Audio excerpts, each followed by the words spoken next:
What's up, folks? Thanks for tuning in to the channel. Appreciate it, all of you. If you're watching, please hit that like, hit the subscribe button. As I've said before, that just spurs us on. Well, this video has taken a turn. I had an expectation of getting out here. It's later in the afternoon. It's 2 o'clock in the afternoon. But these beans, I had started trying to cut them the other day. Moisture was way too high, so I had to stop. So I was going to try it today. It's been a couple days now.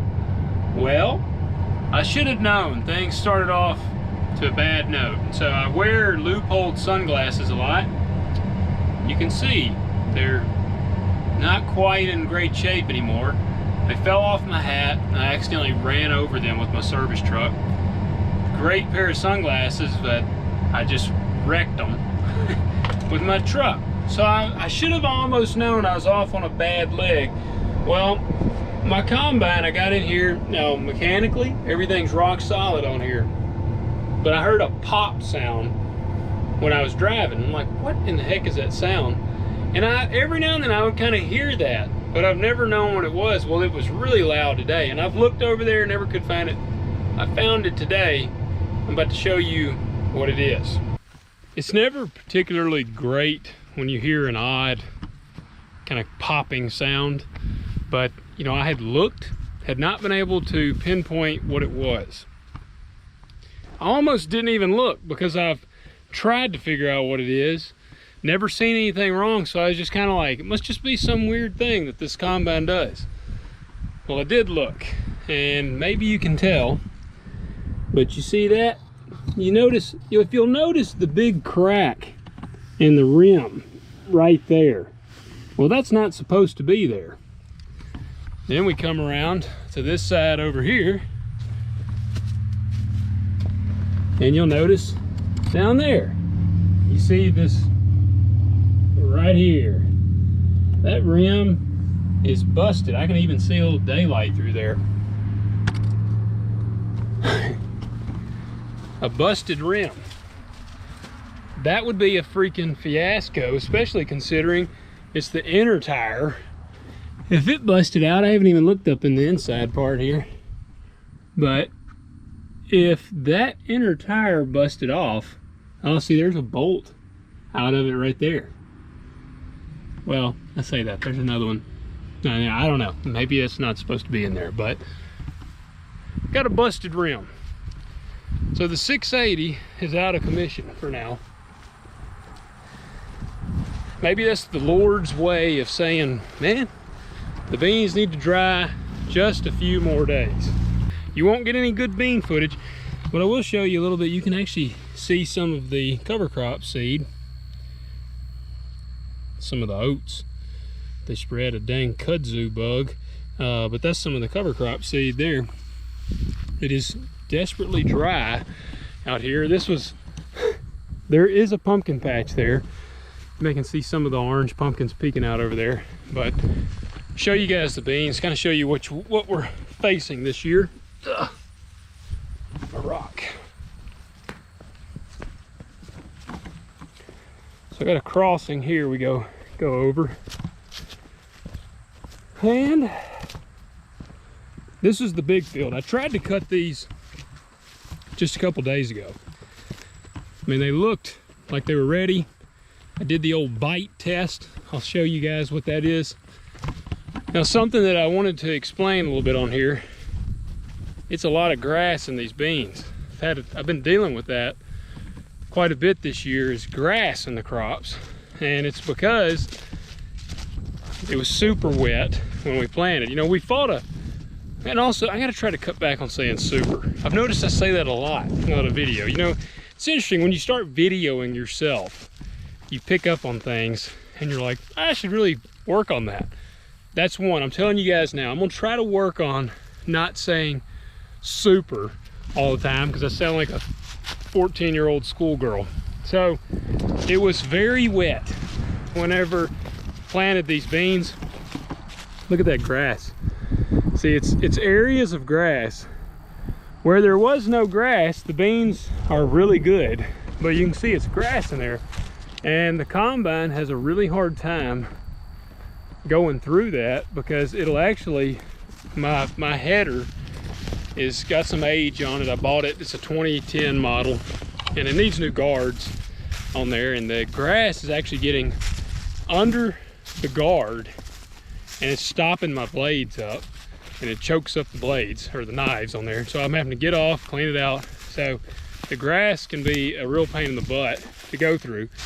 So where it's really bad, you just pretty much have to go around the grass. But I left out the end rows, which a lot of grass, but I left out around the edge because it was getting up really bad on the moisture. These out here, I'm gonna say they're probably ready now. The field I was gonna go to is through past that tree line over there. And those, I'm gonna say, are very dry, and they're clean, they look really good.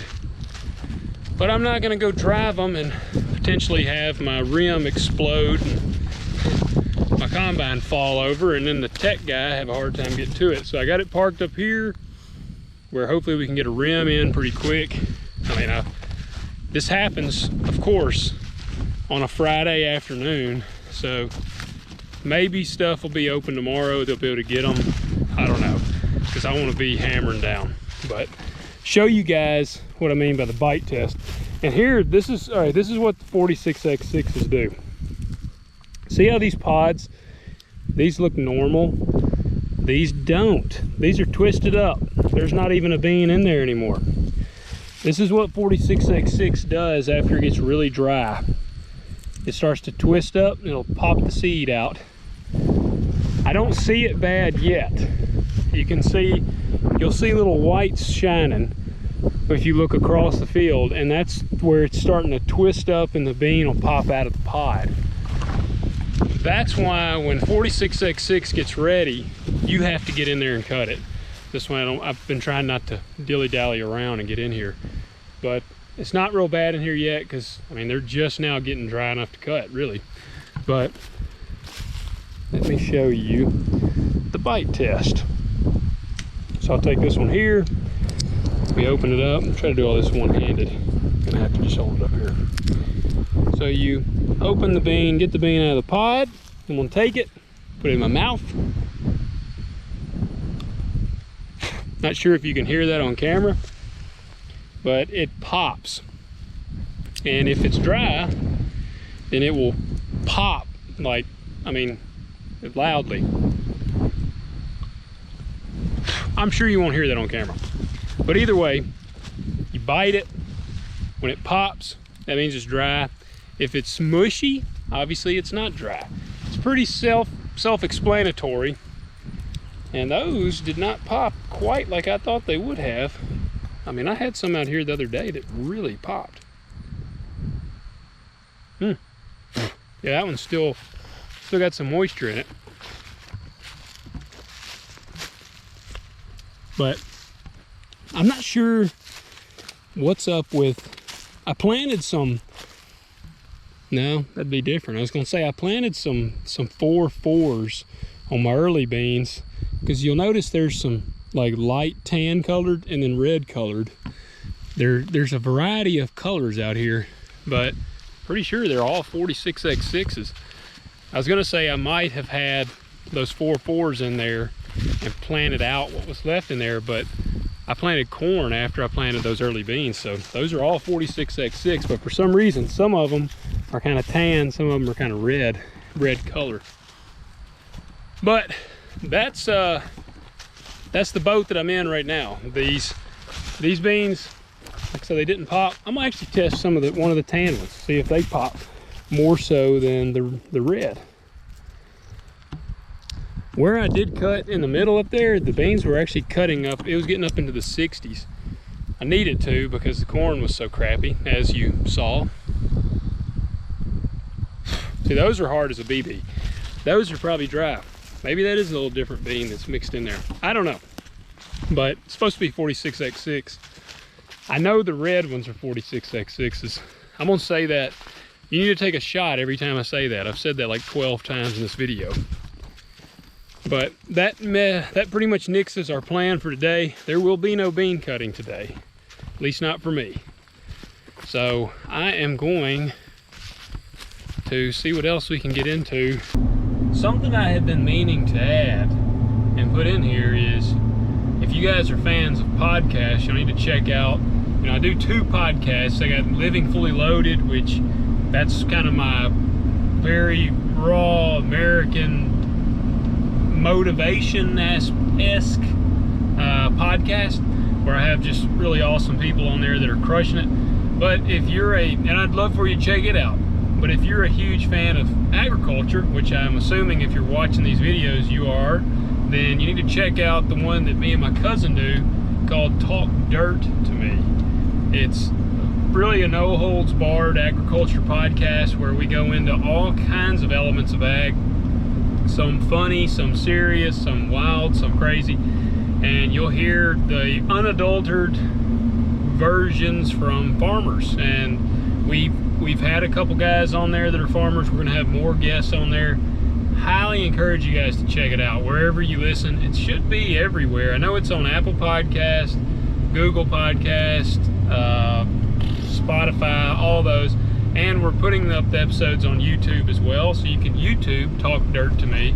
You should be able to find our channel, subscribe, hit the like button, listen there, watch us, and really appreciate you guys with all the support. Like I said at the beginning of the video, you know, please hit the like button, hit subscribe, share this video with your friends, and shoot me a comment below. Let me know, you know, what do you guys want to see? What's some videos that you really would enjoy watching? What's some information you don't know about farming you'd like to know more of? I'd love to elaborate, do some videos on that. And yeah, I mean, it's gonna try to be nice, let this car go. But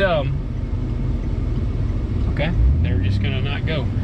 But you know, this channel, as much fun as it is to do, I also do it for you guys. I want to show stuff that y'all are interested in seeing, kind of give you an inside look at farming and what we go through and what we do.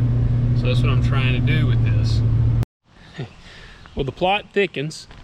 Just got off the phone with John Deere, and like with everything, we're still in that weird supply crunch right now where you can't get parts. And apparently a rim is exactly the same, and they're talking about it'd be 8 weeks, or not 8 weeks, 8 days before they could even have one made. That doesn't include getting it shipped here. So we're looking around like crazy, because that's just not gonna work. I've got to have it sooner than that. So I mean, preferably I'd like to get it in the next couple days. I may have to try to make a road trip and find a wheel. It's always something. So what I was going to show you guys though is, in the last video I started it, I was driving, I told you, an old 1981 Peterbilt. If you follow me on social media, you've seen it, but some of you don't. You may not have social media, sorry. So I wanted to show you the truck. So this is the truck. This is my project semi that I bought, and it is a project very much. It's a 1981 359 Peterbilt. I did polish up the front bumper. It looks pretty sharp, and paint is faded black. I've been thinking about maybe rat rodding it. It's got 8-inch flat top stacks. I freaking love it. But oil leak, loud, rattly. It's pretty long, but a 245 I think wheelbase, 24.5-inch wheels. The biggest thing on this truck right now that's the problem is the electrical, the wiring. It's got some ghosts in it. The blinkers, it does not even have blinkers currently. So I got to get that set up. Somebody did add air ride. If you'll notice, these are little bitty airbags, and that's air ride on the cab, because I'm pretty sure an 81 model did not come with air ride on the cab. So that's nice. But it's a pretty cool old truck. It's got a lot of potential. I figured it'd be a cool winter project. But here's the inside of it. Y'all saw it in the video. They call this the Corvette dash because it looks like an old Corvette, like round or stainless looking dash. I have not done any work to it yet. As you can see, I mean, I got it in. And the wires are gonna be fun. But I like it's just got it's a cool old truck, and I've always wanted a muscle car, but you can't do anything with a muscle car. Old semi, I can fix this thing up, trick it out, and I can haul grain with it and make money with it. So it's like a practical muscle car for me. Once again, the tail might have changed even a little more. Sounds like the salesman may have found me a rim really quickly. So I think we're gonna be able to avoid this crisis. I'm gonna have to get a guy out to pull the rim, or pull it all off, because it is my inner tire. Pull it off, remount the other tire on there, but at least we ain't looking at 8 to 12 days or whatever the wait was gonna be. So definitely thankful that they found a rim, so we may avoid that crisis.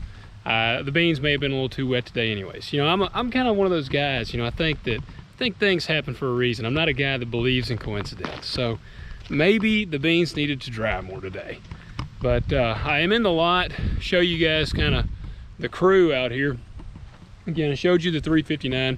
Hey, comment below what you think I should do with the 359.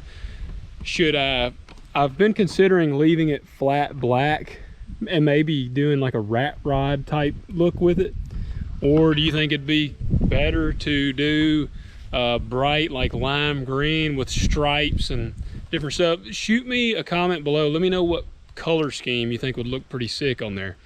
Now I'm going to show you guys the two goober heads over here. This is Mo and Curly. I swear they're mischievous teenagers. They're my young bulls. Look at him. I mean, Curly just looks like he's up to no good. What are you doing, Curly? Huh? Why do you got a leaf on your head? Is that your hat? That's Curly. He's a goober head. And that's Mo. He's also a goober head. I see they've been knocking their water out, looks like. They will take these buckets that I put their water in. They're old mineral tubs. There was a water trough that used to be right here. It is down the hill and actually over the fence now because one of them decided that they were going to take it down there. Those are probably the 8th set of mineral tubs that I've put here. They keep dumping them over, and then they push them off down the hill, and they actually flip them over the fence. They like to be, I don't know, up to no good. I'll even show you something else that they've done. They are the only two in this pasture. These were my bottle calves, actually. There's something, I can't remember if their mother died or just abandoned them. They're not brothers, but I don't remember exactly what happened to their mom. But they were abandoned. And so we took them in, we raised them, bottle fed them milk. But you see that old creep feeder right over there? That thing used to be upright and in good condition, and they have torn it to pieces. So I had to go in there this morning. I was checking the fence and stuff, and the old Mo here, he was kind of chasing behind me, jumping around, trying to sneak attack me. He thinks he's like a big teddy bear. Thinks he's playing with you, but he's an 800-pound calf, and he would drive me into the ground if he ran into me. So that is Mo and Curly. I couldn't remember if I've ever shown them on here. I maybe have, but that's them.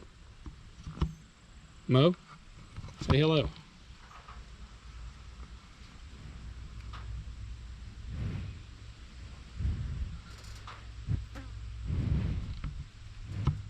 Curly?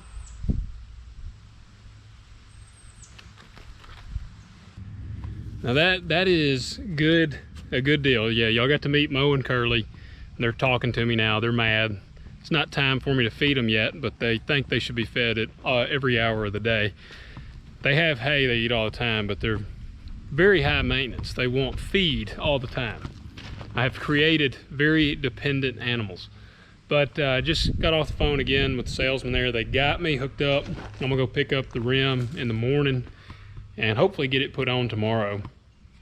So very thankful that we have avoided that crisis.